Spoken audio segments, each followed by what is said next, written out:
All of you, कैसे हैं आप सब लोग। उम्मीद करता हूँ सब अच्छे होंगे। बेटा आज हम लोग पढ़ने वाले हैं विभव मापी। इस विभव मापी के आधार पे आपको न्यूमेरिकल प्रॉब्लम 6.5, 6.9 और एग्जाम्पल 6.5 और 6.6 ये 4 क्वेश्चन सोल्व करने हैं जो कि ऑलरेडी मेरे YouTube चैनल पे अपलोडेड हैं। तो आपको कुछ नहीं करना, इस चैप्टर नंबर 6 के प्लेलिस्ट में जाना है और वहां से चारों क्वेश्चन सोल्व करने हैं। अगर आप लोग चैनल पर नए हैं तो चैनल को लाइक और सब्सक्राइब जरूर करें। साथ ही इस टॉपिक के जो पीडीएफ नोट्स हैं वो वीडियो के नीचे डिस्क्रिप्शन में लिंक गिवन है, आप वहां से डाउनलोड कर सकते हैं। अब ध्यान दीजिए, अगर ये विभव मापी आपको समझ में आ गया ना तो इस चैप्टर का जो बचा हुआ हिस्सा है, आधा चैप्टर हम पढ़ चुके हैं और आधा बचा हुआ है, तो वो आपको चुटकियों में हो जाएगा। बाद में केवल आपको परिपथ याद करने हैं। इस विभव मापी के आधार पर आपको 12th क्लास के 2 प्रैक्टिकल फिजिक्स लैब के अंदर परफॉर्म करने हैं, तो उसके पर्पज से भी ये इंपॉर्टेंट है। अब ध्यान दीजिए, विभव मापी होता क्या है, नाम से ही परिभाषित है। एक ऐसा डिवाइस, ऐसा इंस्ट्रूमेंट या ऐसा उपकरण जो किसका मापन करता है बेटा, विभव का क्या करता है, मापन। उसको हम क्या बोलेंगे, विभव मापी।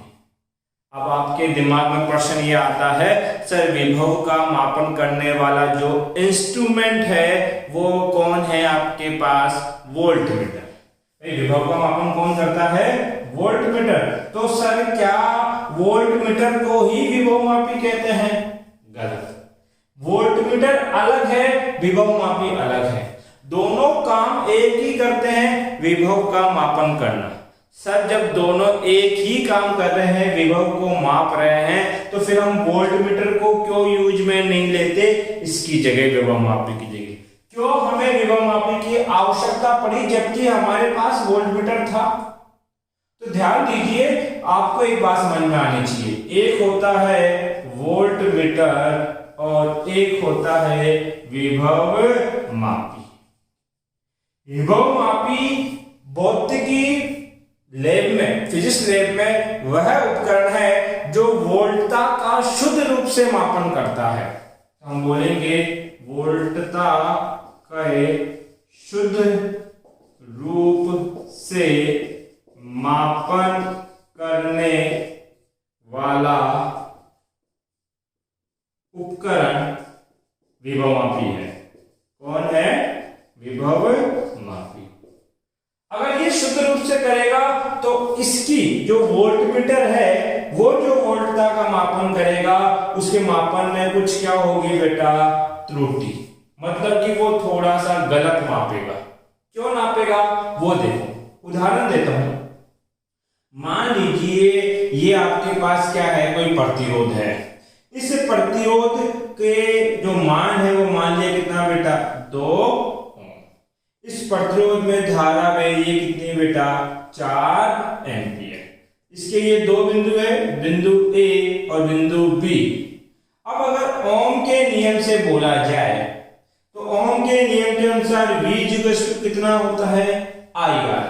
ए व बी के मध्य का विभव क्या होगा, IR। धारा कितनी, 4। प्रतिरोध कितना, 2। 4 गुना 2 कितना वोल्ट, 8 वोल्ट आपके पास है। ठीक है, ये तो आपने थ्योरेटिकल बोला जो आपको पता है। यदि मैं ये कहूं कि मुझे प्रैक्टिकली ए और बी के बीच का वोल्टेज नाप के बताओ, तो आप क्या बोलोगे, सर वोल्टमीटर लो और इस वोल्टमीटर को इस ए और बी के समांतर क्रम में जोड़ दो। अगर समांतर क्रम में जोड़ देंगे तो ये वोल्टमीटर ए और बी के मध्य का वोल्टेज का मापन करेगा। परंतु ध्यान दें, अभी धारा कितनी आ रही थी, आई। परंतु जैसे ही वोल्टमीटर जोड़ोगे इस धारा को कितने पथ मिलेंगे, 2। अब ये वोल्टमीटर एक इलेक्ट्रॉनिक डिवाइस है, तो इसको खुद को चलने के लिए भी एक धारा की आवश्यकता होगी। अर्थात इसको चलने के लिए एक धारा लगेगी। मान लीजिए इसने 1 एम्पीयर की धारा इसके अंदर से ले ली, तो बताओ अब इस प्रतिरोध के पास कितनी धारा पहुंचेगी। सर 4 एम्पीयर आप दे देते, 1 एम्पीयर इसने ले ली तो बची कितनी बेटा, 3 एम्पीयर। अब ये जो वोल्ट मीटर है ये कितना विभव नापेगा, बताओ। प्रतिरोध के पास कितनी गई, 3 एम्पीयर की धारा, प्रतिरोध कितना 2, विभव होता है IR, धारा 3 प्रतिरोध 2, 3 गुणा 2 कितना बेटा 6 वोल्ट। अब मुझे एक चीज समझाओ, A और B के मध्य का वास्तविक विभव कितना है, 8 वोल्ट। वोल्ट मीटर कितना नाप रहा है, 6 वोल्ट। तो क्या वोल्ट मीटर ने वास्तविक विभव के मापन किया, क्या नहीं, इसने कुछ गलत नापा। 8 की जगह कितना नापा बेटा, 6। क्यों नापा, क्योंकि इसने कुछ धारा अपने आप को चलाने के लिए ले ली, परंतु विभव मापी में ऐसा नहीं होता, क्योंकि विभव मापी शून्य विक्षेप विधि पर काम करता है। अर्थात ये जब विभव नापेगा तो इसमें धारा कितनी ली जाएगी, 0। विभव मापी वह उपकरण है जो विभव मापने के लिए शून्य धारा का उपयोग करता है। मतलब कि विभव मापी अगर यहाँ लगाते तो ये कोई धारा नहीं लेता, फिर ये वास्तविक 8 वोल्ट का मापन करता।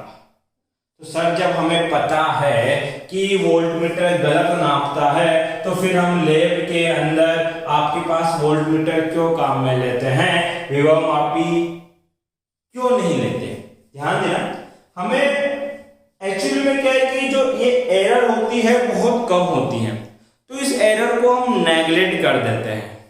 दूसरी बात, वोल्टमीटर को ऑपरेट करना चलाना आसान है, इससे रीडिंग लेना आसान है, इसलिए हम हर जगह अधिकतर जगह जहां पे हमें शुद्ध मान की आवश्यकता नहीं है, मतलब एक्यूरेट वैल्यू की ज्यादा कोई जरूरत नहीं है, तो वहां पे हम किसको काम में लेते हैं बेटा, वोल्टमीटर। साइज में छोटा है, चलाना आसान है, यूज करना आसान है, रीडिंग जल्दी देगा आपको। जबकि विभव मापी के साथ एक प्रॉब्लम है, एक तो साइज में बड़ा है, दूसरा इसको यूज करने के लिए कुछ सावधानियां रखनी पड़ती हैं, तीसरा आपके पास ऐसा नहीं है कि बस इसको लगा दिया और सीधी रीडिंग आ जाएगी, नहीं, इसके लिए आपको गणना करनी पड़ेगी। तो ये सारी आवश्यकता है, परंतु जहां हमें वास्तविक मान की आवश्यकता है बहुत ज्यादा, वहां पे हम केवल और केवल लैब में किसको काम में लेते हैं बेटा, विभव मापी को। तो एक बात आपको समझ में आएगी, वोल्टमीटर भी विभव नापता है और विभव मापी भी विभव का मापन करेगा, परंतु वोल्टमीटर द्वारा मापे गए विभव में त्रुटि होगी, जबकि विभव मापी द्वारा मापा गया विभव कैसा होगा बेटा, शुद्ध होगा। इसमें त्रुटि क्यों होगी कि वोल्टमीटर खुद को चलाने के लिए कुछ धारा ले लेता है, जिससे विभव का मापन कम होता है। वास्तविक 8 वोल्ट था उदाहरण में और ये नाप कितना रहा था बेटा, 6 वोल्ट। जबकि विभव मापी में क्या होता है, नापने के लिए किस विधि का उपयोग करते हैं, शून्य विक्षेप विधि। अर्थात जब ये विभव मापी विभव का मापन करेगा तो कोई धारा नहीं लेगा, इसके कारण ये शुद्ध विभव का मापन कर पाता है। तो इतनी सी बात आई थिंक समझ में आई होगी आप लोगों को। अब देखो, हमने ये तो समझ लिया विभव मापी करेगा क्या। अब ये विभव मापी होता कैसा है और किस सिद्धांत पे काम करता है, उसके बारे में स्टडी करनी है। ध्यान देना इधर बेटा। सबसे पहले हम पढ़ रहे हैं विभव मापी की संरचना या कंस्ट्रक्शन। तो विभव मापी की संरचना, देखो इसका फिगर आपको बोर्ड पे भी दिखाई दे रहा होगा, स्क्रीन के ऊपर एक इमेज दिखाई दे रही होगी। विभव मापी में होता क्या बेटा, एक लकड़ी का बोर्ड होता है, ये लकड़ी का बोर्ड है। इस बोर्ड पे यहां पे 2 कनेक्शन होंगे, एक कनेक्शन ये रहा और एक कनेक्शन ये रहा। अब होगा क्या, यहां पे 1 मीटर लंबा आपके पास लकड़ी का स्केल है। कितना लंबा बेटा, 1 मीटर लंबा स्केल है आपका। फिर ये बिंदु A मान लो और ये बिंदु क्या मान लो बेटा, अब इस ए से 1 मीटर लंबा मैग्नीट का तार निकलता है।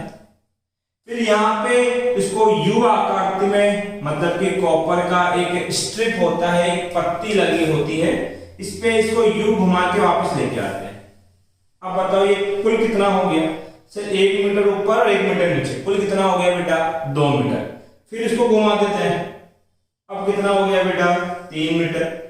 अब 4, 5, 6, 7, 8, 9 और वापस ले आओ कितना? 10। तो इस प्रकार से घुमाते हुए कुल 10 मीटर लंबे तार का प्रयोग किया जाता है। अब सर दिमाग में एक क्वेश्चन ये आता है कि इस विभवमापी को बनाने के लिए हमने 10 मीटर लंबा तार क्यों लिया? इतने लंबे तार की आवश्यकता क्यों है?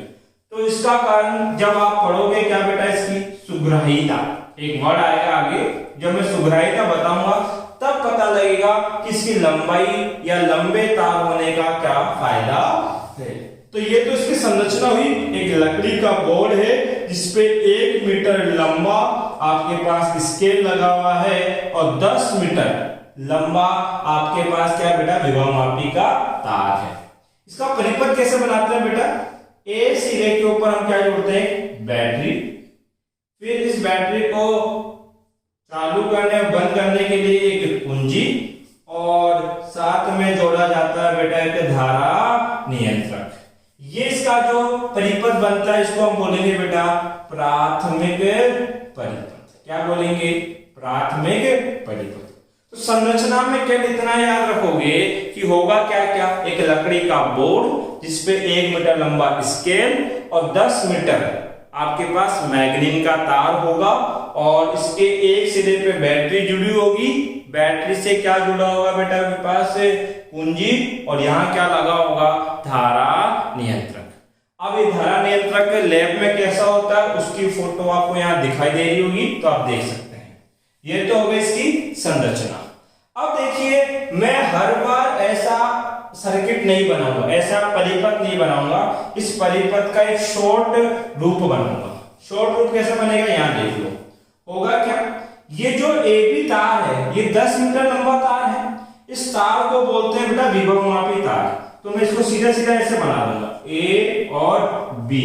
ये क्या है? विभवमापी तार आपके पास है।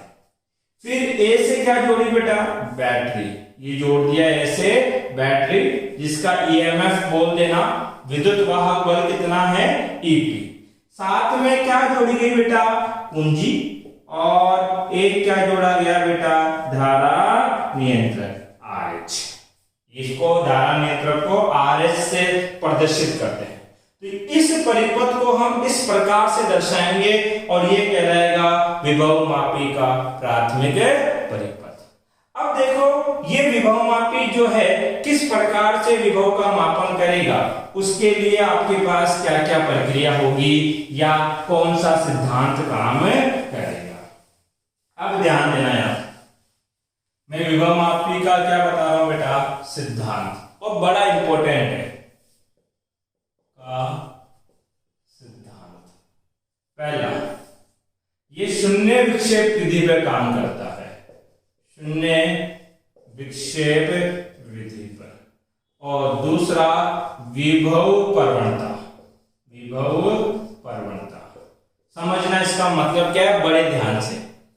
ये एक बैटरी, कुंजी, धारा नियंत्रक, और ये 10 मीटर लंबा विभवमापी का तार। अब इस सेल का विद्युत वाहक बल कितना है? EP। और इस तार की लंबाई कितनी बता दी बेटा मैंने? L। मुझे पता है 10 मीटर है, लेकिन कई विभवमापी ऐसे आते हैं जिसमें 5 मीटर लंबा तार भी होता है, किसी में 20 मीटर लंबा तार भी होता है। तो हमने एक लंबाई मान ली कितना? Capital L। कैपिटल L क्या है? इस विभवमापी के तार की लंबाई है। तो अब ध्यान दो, अब जैसे ही कुंजी चलाओगे तो आप क्या कहोगे? सर इसमें क्या बहेगी? धारा कितनी? I। मुझे एक चीज समझाओ, इन दो बिंदुओं के मध्य का विभव कितना? EP। अरे कितना? EP। तो यहां तक का विभव भी कितना होगा, ईपी, और ए बी तार के मध्य का विभव भी कितना होगा, ईपी। अर्थात ए बी तार पर विभव, ए बी तार पे कितना विभव लग रहा है, ईपी। ठीक है, ए बी तार की लंबाई कितनी है, एल, तो लिख देना ए बी तार है बेटा, ये तार की लंबाई कितनी, एल, और एल लंबाई पे कितना विभव है, ईपी। मैं कह रहा हूं एल लंबाई पे कितना विभव, ईपी। इस पूरी एल पे ईपी विभव लगाया गया, तो इकाई लंबाई पे कितना होगा, ईपी बटा एल। इकाई लंबाई पे कितना होगा, ईपी बटा एल। और ये क्या कहलाता है बेटा आपके पास, विभव परवणता, जिसको हम लोग x से रिप्रेजेंट करेंगे, और ये होगा ईपी बटा एल। इकाई लंबाई पर विभव का मान विभव परवणता कहलाती है, विभव परवणता कहलाती है। ध्यान देना, इकाई मेथड से कर रहे हैं हम लोग। अब सर इससे फायदा क्या होगा, आपको पता है कि इकाई लंबाई विभव कितना है, ईपी बटा एल है।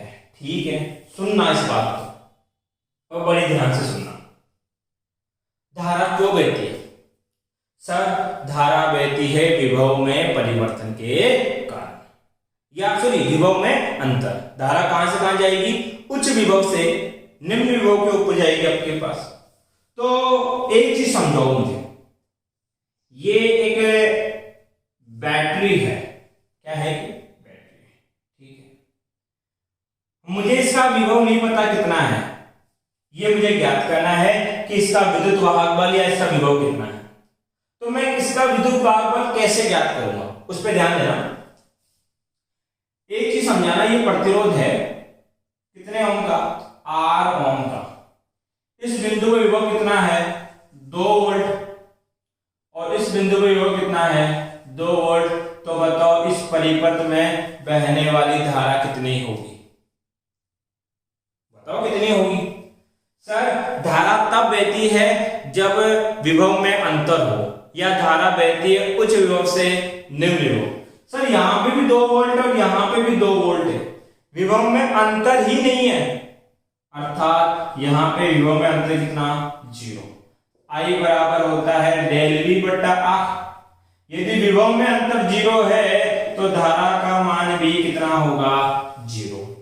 ये जो धारा इसमें 0 है, ये इस बात को दर्शा रही है कि दो बिंदुओं के मध्य विभवांतर कितना है बेटा, 0 है। अरे कितना विभवांतर है, 0। ठीक है, एक बात आपको ये समझ में आई।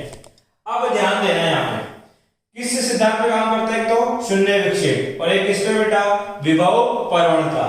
विभव परवणता क्या होती है, x, और वो क्या होता है, कुल विभव बटा कुल लंबाई। अब ये कैसे काम करेगा, किस प्रकार से विभव को नापेगा, उस पे फोकस करना है, ध्यान देना है। अभी आपने एक बात पढ़ी, अगर मैं ये कहूं कि ये एक बैटरी है, ईएमएफ है ईपी, कितने वोल्ट की बैटरी बेटा, 20 वोल्ट। ऑन ऑफ करने के लिए कुंजी व धारा नियंत्रक आरएच, और ये एक 10 मीटर लंबा तार है। कितना मीटर लंबा, 10 मीटर लंबा।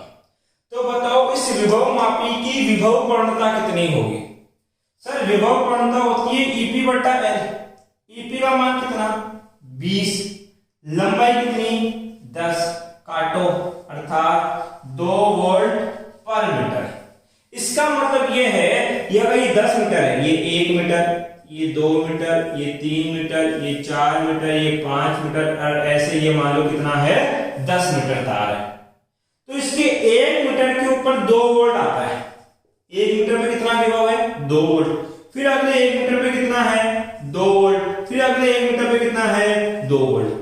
अब 1 पे 2, फिर अगले 1 मीटर पे 2 वोल्ट है, फिर अगले 1 मीटर पे 2 वोल्ट है, और ऐसे पूरे 10 मीटर के ऊपर कुल कितना विभव आ रहा है, 20 वोल्ट।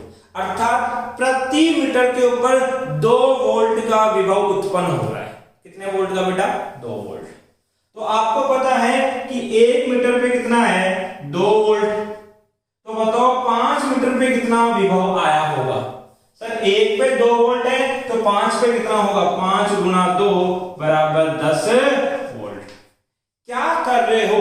ध्यान देना सर, विभव का मापन हम ऐसे कर रहे हैं कि जितनी लंबाई आ रही है, जितनी क्या आ रही है? लंबाई, वो लंबाई ले रहे हैं गुना विभव परवलता। ये सूत्र बन रहा है भी आपका। विभव का मापन कैसे कर रहे हैं सर? अगर मैं आपसे पूछूं कि 3 मीटर पे कितना विभव होगा तो आप बोलोगे सर 1 मीटर पे, इकाई मीटर पे कितना है? 2। इकाई मीटर पे कितना है? 2 वोल्ट। तो 3 पे कितना होगा सर? 2 गुना 3 कितना? 6 वोल्ट। अरे सीधी सी बात कह रहा हूं, मैं ये बता चुका हूं कि मान लीजिए 10 रुपए हैं, उसमें 20 टॉफी आती है। कितनी टॉफी? 20। 1 रुपए में कितनी आएगी बेटा? 20/10 अर्थात 2 टॉफी है 1 रुपए की। यही बात है ना। अब मैं ये कहता हूं कि मेरे पास 3 रुपए है, तो बताओ कितनी टॉफी आएगी? आपको पता है कि इकाई में 2 आती है तो 3 में कितनी आएगी? 6। अरे यही बात तो मैं यहां अप्लाई कर रहा हूं कि टोटल विभव कितना है? 20 वोल्ट। टोटल कितना? 20। लंबाई कितनी? 10।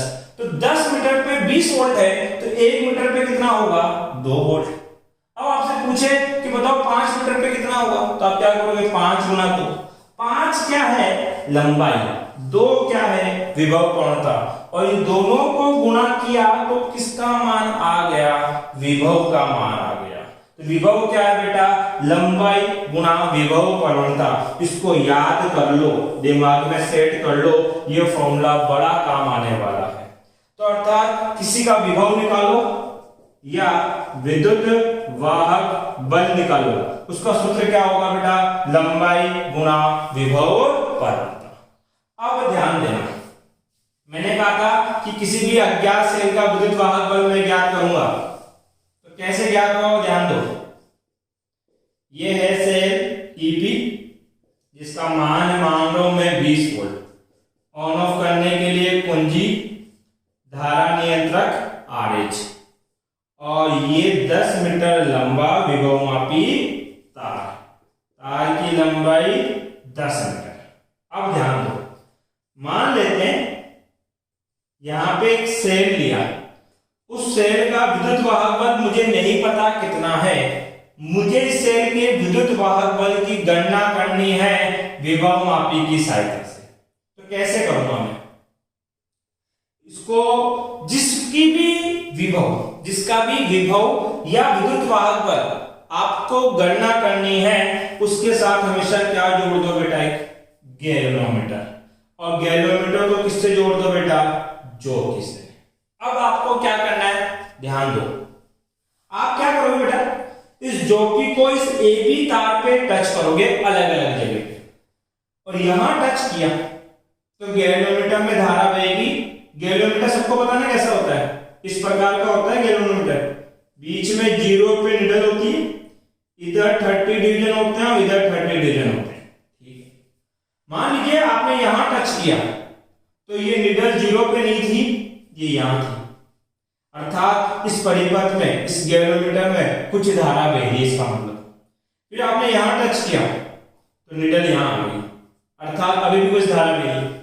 फिर आपने एक बार यहां टच करके देखा, ये निडल यहां चली गई, अर्थात अभी भी कुछ धारा है। इसका मतलब आपको पता है कि यहां से यहां टच करता हूं तो निडल इस बिंदु से इस बिंदु तक शिफ्ट हो रही है। इसका मतलब इन 2 बिंदुओं के मध्य एक बिंदु ऐसा है जिस पे 0 भी आएगा। तो आपने क्या किया? यहां टच किया एक बिंदु, तो जैसे यहां टच किया तो गैल्वेनोमीटर में जो धारा बही वो कितनी हो गई? 0। कौन सा विक्षेप आया? 0। कौन सा विक्षेप आया? 0। आपको कुछ नहीं करना, जिसका भी विद्युत वाहक बल या विभव ज्ञात करना है, मान लो अभी मुझे इस सेल का विद्युत वाहक बल ज्ञात करना है, तो इसके साथ सदैव क्या जोड़ देना? एक गैल्वेनोमीटर। और गैल्वेनोमीटर को किससे जोड़ देना? ज्योति से। और जॉकी को इस विभवमापी तार पर तब तक चलाओ जब तक इस गैल्वेनोमीटर में कितनी रीडिंग नहीं आ जाती, जीरो। जीरो आने का मतलब है इस गैल्वेनोमीटर में कितनी धारा बह रही है, शून्य। अब ये जो रीडिंग आई ये कितनी लंबाई पे आई, उस लंबाई की गणना कर लो। गणना कैसे करोगे, संरचना याद थी ना इसकी संरचना के ऊपर आपने 1 मीटर लंबा स्केल लगा रखा था।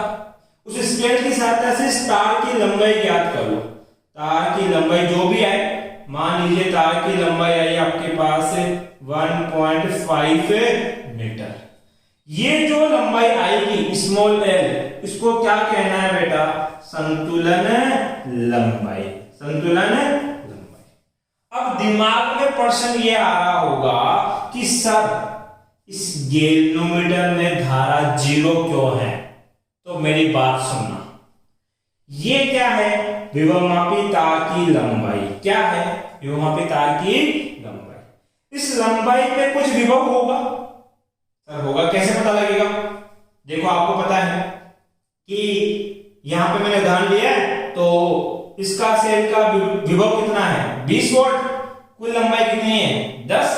तो विभव घनता कितनी होगी, 20/10 बराबर 2 वोल्ट। कितनी लंबाई के ऊपर विभव जीरो आया, 1.5 मीटर। तो बताओ 1.5 मीटर पे कितना विभव होगा? हमने बोल दिया विभव होगा, विभव बराबर होता है लंबाई। कितनी लंबाई आई, 1.5 मीटर गुना विभव प्रवणता कितना, 2।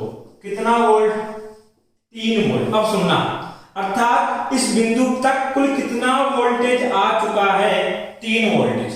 कुल कितना है, 20। 20 में से 3 कितनी लंबाई का है?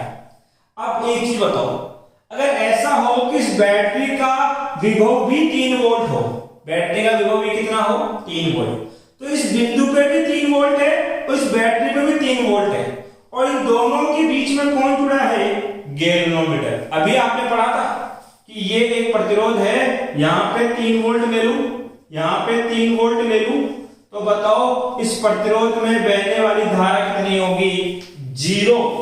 क्यों, धारा बहती है उच्च विभव से निम्न विभव की ओर, जबकि यहाँ पे दोनों बिंदुओं का विभव समान है। विभवांतर कितना, 0। अरे 3 - 3 0, विभवांतर 0, तो I बराबर होता है del V/R। विभवांतर 0 तो धारा भी कितनी, 0।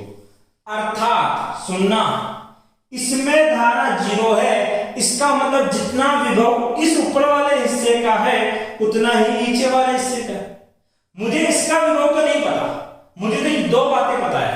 क्या पता है मुझे ये पता है कि यहां का विभव कितना आएगा, 3 वोल्ट। कहां से निकाला, इस सूत्र से। मुझे ये भी पता है कि इसमें धारा कितनी जा रही है, 0। तो अब मैं रिवर्स पढ़ूंगा, उल्टा पढ़ूंगा। इसमें धारा 0 है, इसका मतलब ये जरूर है कि जितना विभव ऊपर है उतना ही नीचे है।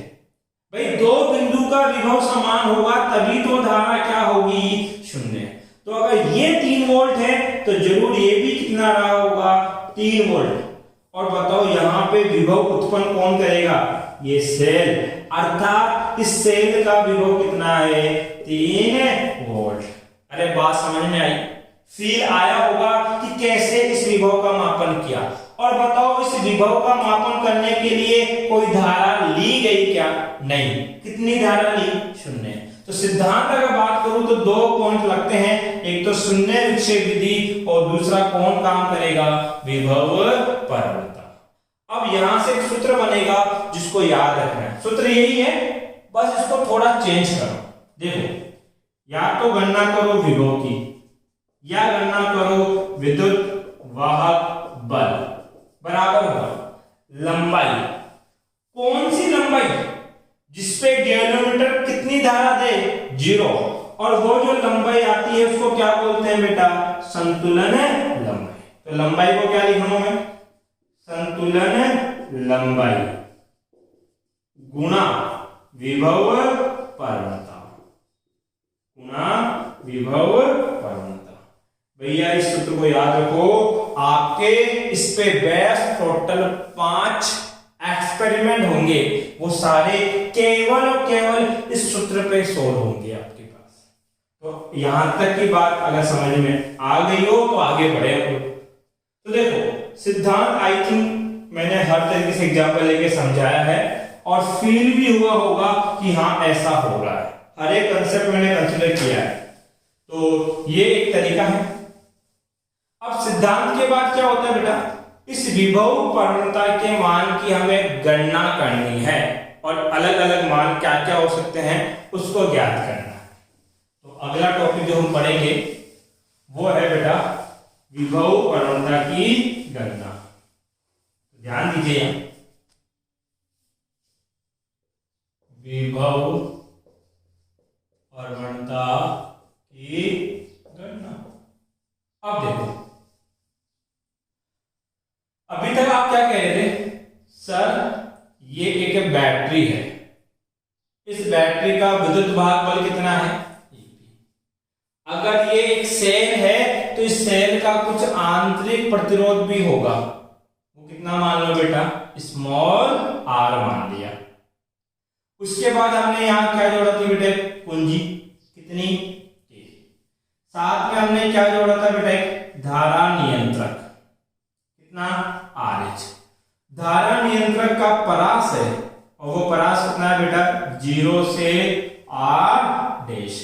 देखो बेटा धारा नियंत्रक वो होते हैं जिनका प्रतिरोध 0 से लेके कुछ ओम तक होता है। किसी का प्रतिरोध 0 से 500 ओम के बीच तक जाता है, किसी का प्रतिरोध 0 से 1000 ओम के बीच में जाता है। तो हम इस धारा नियंत्रक को किसका कर मतलब आगे और पीछे करके इस प्रतिरोध के मान को बढ़ाते और कम करते हैं। जब प्रतिरोध बढ़ेगा या कम होगा तो I इक्वल टू कितना होता है, V/R। अगर ये बढ़ेगा तो धारा क्या होगी, कम, और अगर प्रतिरोध कम हुआ धारा क्या होगी, ज्यादा। नियंत्रण करने का मतलब क्या है कि आप उसके मान को कम और ज्यादा कर सकते हो। जैसे आपका पंखा है, पंखे का क्या होता है, रेगुलेटर। अब रेगुलेटर को घुमाकर उसकी स्पीड को क्या करते हो, कम या ज्यादा, तो वो क्या है, पंखे को नियंत्रित करने वाला एलिमेंट है। इसी प्रकार से परिपथ की धारा को कम करने के लिए उसमें संयोजित प्रतिरोध को बढ़ाया जाता है या कम किया जाता है, इसलिए इसको क्या बोलते हैं बेटा, धारा नियंत्रक। ठीक है, इसको एक सिलेंडर नुमा आकृति है जिसको आप खिसकाते हो तो प्रतिरोध बदलता है जिससे धारा को नियंत्रित होती है। तो इसकी एक रेंज होगी 0 से 500 ओम, 0 से 1000 ओम। मैंने मान लिया इसकी रेंज है 0 से कितना, R डैश, ये धारा नियंत्रक। फिर आपने क्या लिया बेटा, विभव मापी तार AB। AB क्या है बेटा, यहां पे विभव मापी तार। अब ये तार है तो तार का भी तो कुछ प्रतिरोध है, तो इस विभव मापी तार का प्रतिरोध कितना मान लिया, R। मान लीजिए इस तार की लंबाई है L, इस तार का अनुप्रस्थ काट क्षेत्रफल कितना, A, तार की प्रतिरोधता कितनी, रो। तो बताओ इस तार का प्रतिरोध कितना होगा, रो L/A। ये जो तार है इस तार की इस प्रकार से होगा, ये कुछ मोटाई है, अनुप्रस्थ काट क्षेत्रफल A, जिस पदार्थ का बना है उसकी प्रतिरोधकता रो और इसकी कुल लंबाई हम कितनी मानते हैं बेटा, L। इसके आधार पर इसका प्रतिरोध बनाया। अब देखो आपने क्या पढ़ी बेटा, विभव परवणता, जिसको हम किससे दर्शाते हैं, X से। वो होता है इकाई लंबाई पर विभव। तो लंबाई टोटल कितनी है, L, और कितना विभव है बेटा, EP। X बराबर हो गया EP/L। क्या इसका एक ही मान होगा क्या, नहीं। अब ध्यान दो, ये जो परिपथ है इस परिपथ में कुछ क्या रहेगी बेटा, धारा। हमें इस x के अलग अलग मान ज्ञात करने हैं। अब जरूरी नहीं है पर्सन में हमेशा EP/A ही है, कुछ और भी आ सकता है। वो क्या होगा, ये जो परिपथ है, ये जो क्या है बेटा, परिपथ, इस परिपथ में विद्युत वाहक बल कितना होगा, सर विद्युत वाहक बल होता है EP बराबर कितना, IR। मान रख लो x बराबर कितना हो जाएगा बेटा, IR/L। अरे EP की जगह IR रखा, किसके नियम से, ओम के नियमानुसार। किसके नियम से, ओम के नियम से। बराबर कितना हो गया, आई आर बटा एल। और क्या सूत्र बन सकते हैं, आर बराबर क्या होता है, रो एल बटा ए। आर का मान एक्स बराबर हो जाएगा आई, आर की जगह रो एल बटा ए बट्टे में एल, तो एक्स बराबर कितना हो जाएगा, आई रो बटा ए। ध्यान दीजिए ये कुछ सूत्र यहाँ पे लिख रहा हूं जो काम में आएंगे। सर आई एक्स बराबर एक पढ़ा आपने ईपी बट्टा एल, एक्स बराबर ईपी बट्टा एल। एक सूत्र आपने निकाला एक्स बराबर आई आर बट्टा एल, एक्स बराबर आई आर बट्टा एल, और एक निकाला आपने बेटा आई रो बट्टा ए, आई रो बट्टा ए। ठीक है, अब देखो यहां हम कुछ चेंजेस कर रहे हैं। क्या चेंजेस कर रहे हैं उस पर देखो, एक्स बराबर आई आर बट्टा एल, याद रखना इसको भी, एक्स बराबर आई आर बट्टा एल। अब ध्यान दीजिए ये जो परिपथ है इस परिपथ को मैं दोबारा बना रहा हूं। परिपथ में है क्या सर, सर एक है सेल जिसका विद्युत वाहक बल कितना है ईपी, फिर एक है उसका आंतरिक प्रतिरोध कितना स्मॉल आर, फिर ऑन ऑफ करने के लिए कुंजी, धारा नियंत्रक भी क्या है प्रतिरोध है, और इस प्रतिरोध का अधिकतम प्रतिरोध कितना हो सकता है आर डैश। फिर यहां क्या जुड़ा है बेटा, विभवमापी तार, तार का भी एक प्रतिरोध है और वो प्रतिरोध आप कितना बता रहे हो बेटा आर, ये है विभवमापी तार का प्रतिरोध। अब इसमें धारा कितनी बह बेटा आई, जब कुंजी बंद करोगे तो धारा क्या होती है, धारा होती है कुल विभव बट्टा कुल प्रतिरोध। ध्यान दें यहां इस परिपथ का कुल विभव कितना है ईपी बट्टा, यहां प्रतिरोध कितना है बेटा 3, एक है स्मॉल आर, एक है आर डैश और एक कैपिटल आर, और ये तीनों कैसे जुड़े हैं श्रेणी क्रम में, तो कुल प्रतिरोध होगा r plus r dash plus capital are.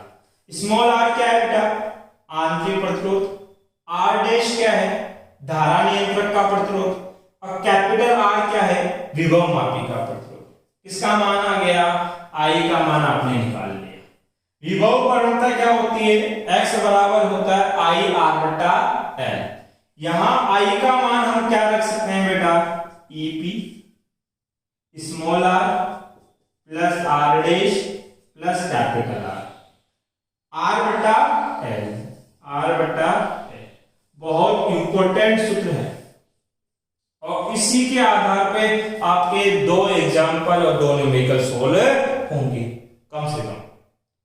अब ध्यान दीजिए जैसा आपको परिपथ देना वो यहां जोड़ना है।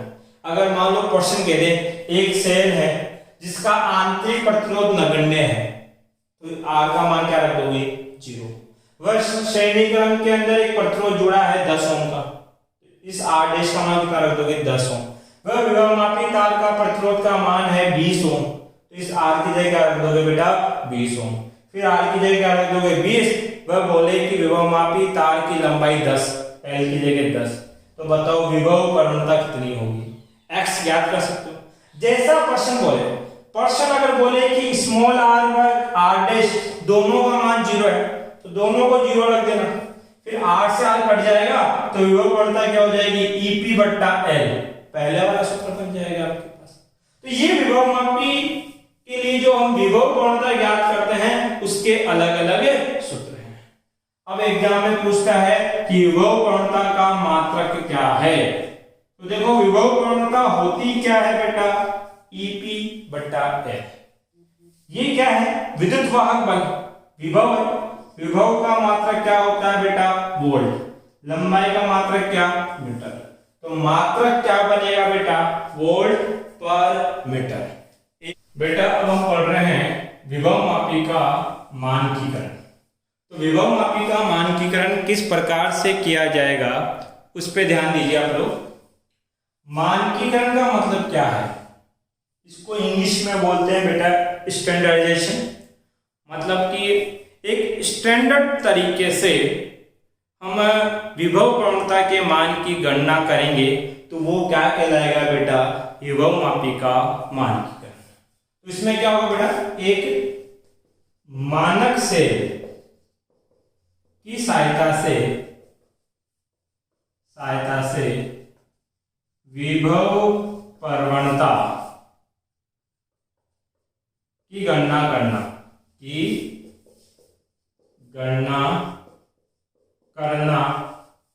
विभव मापी का मानकीकरण कहलाता है।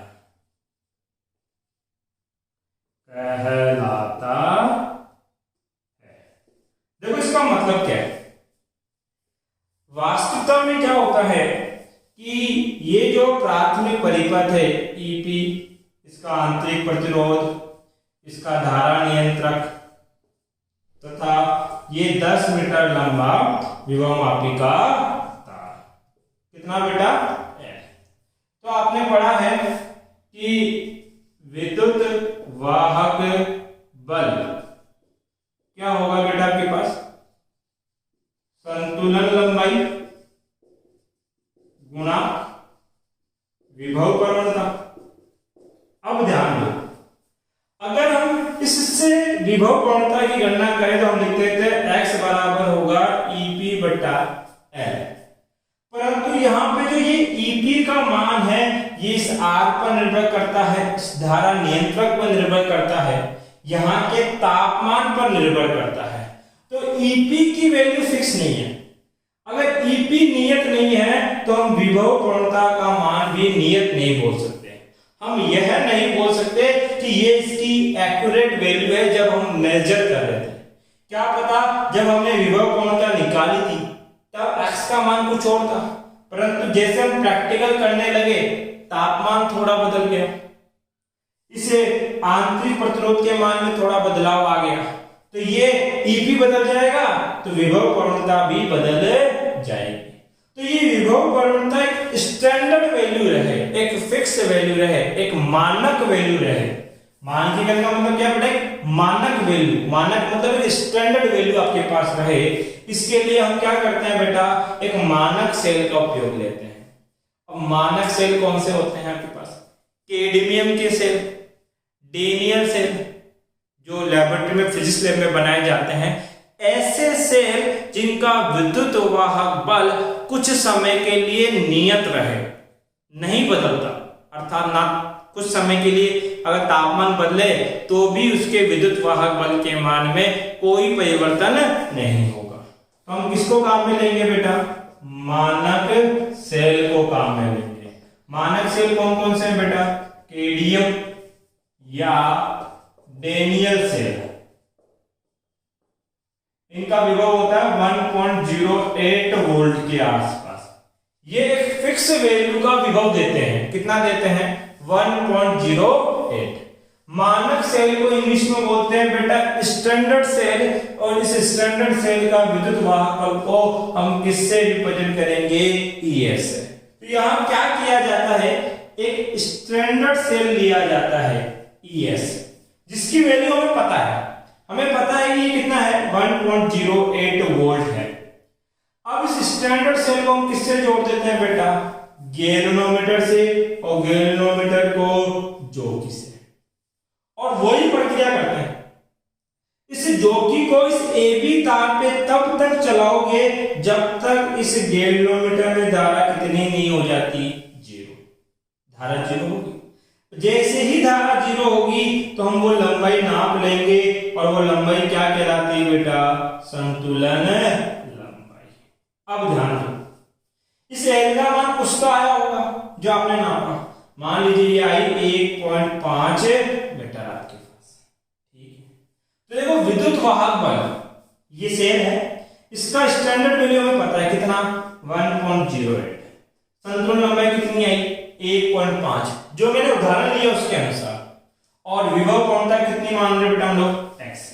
तो x बराबर 1.08, ये 1.5, जो भी भाग दोगे वो मान किसका होगा बेटा, x का। अब बताओ ये x की वैल्यू हमने इस पे ज्ञात करी कि इस स्टैंडर्ड सेल के बेसिस पे ज्ञात करी? सर इस स्टैंडर्ड सेल के लिए ज्ञात करी। तो अगर ये स्टैंडर्ड सेल है तो ये भी फिक्स वैल्यू है, ये भी एक करेक्ट डेटा है, तो यहां से जो विभव प्रवणता का मान आएगा वो कैसा मान होगा बेटा? मानक स्टैंडर्ड मान होगा, और ये कहलाता है विभव मापी का मानकीकरण। विभव मापी के मानकीकरण का मतलब क्या है? एक मानक सेल की सहायता से विभव मापी के विभव प्रवणता के मान की गणना करना ही क्या कहलाता है? विभव मापी का मानकीकरण कहलाता है। तो यहां तक किसी को दिक्कत नहीं होगी, केवल परिभाषा है आपके लेवल के ऊपर, और बाकी मैंने मतलब समझा ही दिया इसका मतलब क्या है। अब जो इसके बाद हमें एक छोटा सा पॉइंट और पढ़ना है वो है आपके पास क्या बेटा? विभव मापी की सुग्राह्यता। विभव मापी की सुग्राह्यता, अब समझो इसका मतलब क्या है। देखिए विभव मापी की सुग्राह्यता, सुग्राह्यता को इंग्लिश में बोलते हैं सेंसिटिविटी या सेंसिटिव होना। जैसे मान लीजिए आपके दो दोस्त हैं, एक राम है एक श्याम है। अब श्याम सेंसिटिव, इन दोनों में से ज्यादा सेंसिटिव कौन है ये कैसा पता लगेगा? ऐसा करना, दोनों दोस्तों को अपने घर पे बुलाना, ठीक है। अब घर पे आने के बाद थोड़ा सा झगड़ा कर लेना उनसे।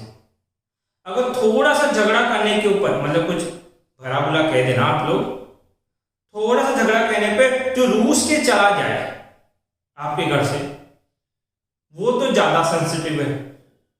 और जो झगड़ा करने के बाद भी आपसे हंसी मजाक करते रहे, वहीं टिका रहे, तो वो कम सेंसिटिव है। हम बोलेंगे कि जो चला गया, मान लो वो बंदा था श्याम, तो हम बोलेंगे श्याम कुछ ज्यादा सेंसिटिव है, छोटी सी बात पे क्या हो गया? बुरा मान गया।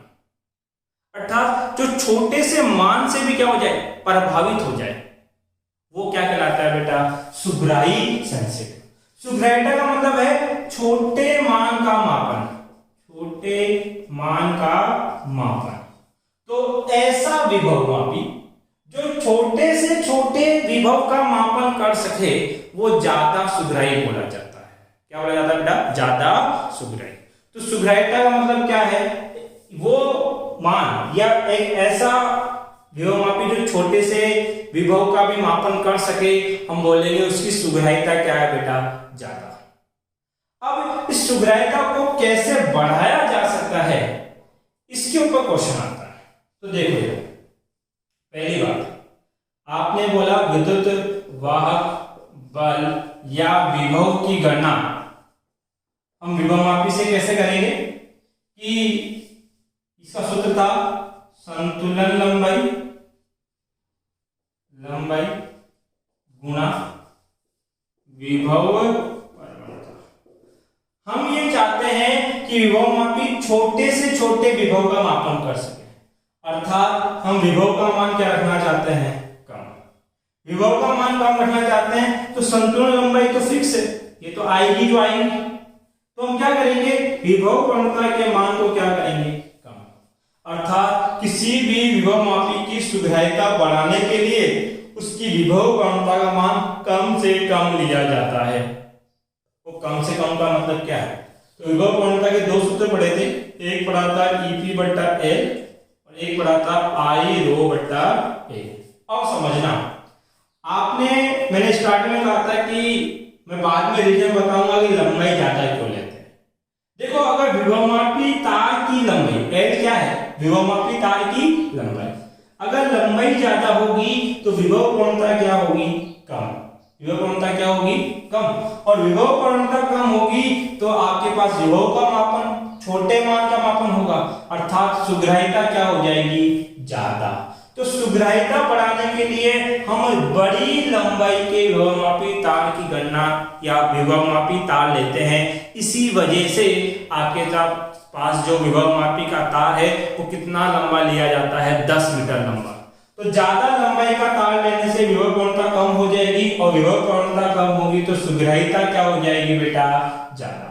एक तरीका तो यह है। तो पहला मेथड तो क्या है बेटा? जो विभवमापी तार है, विभवमापी मापी तार इसको बढ़ाया जाए। दूसरा तरीका देखो, यदि धारा कम करूं, बहने वाली धारा के मान में क्या की जाए, कमी, तो भी विभव प्रवणता क्या होती है, कम, और विभव प्रवणता कम होगी तो सुग्राह्यता क्या होगी, ज्यादा। तो सुग्राह्यता बढ़ाने के लिए धारा के मान में क्या की जाती है बेटा, कमी। तो ये थी विभवमापी की सुग्राह्यता। देखो हमने सबसे पहले पढ़ा विभवमापी, विभवमापी के बाद हम लोगों ने क्या पढ़ा बेटा के पास, विभव प्रवणता, उसका सिद्धांत और उसकी संरचना, फिर विभवमापी का मानकीकरण, और उसके बाद विभवमापी की सुग्राह्यता। तो हमें लगभग 5 टॉपिक यहाँ कवर करें। अगर इन 5 टॉपिक में आपका कोई डाउट है तो आप कमेंट बॉक्स में पूछ सकते हैं।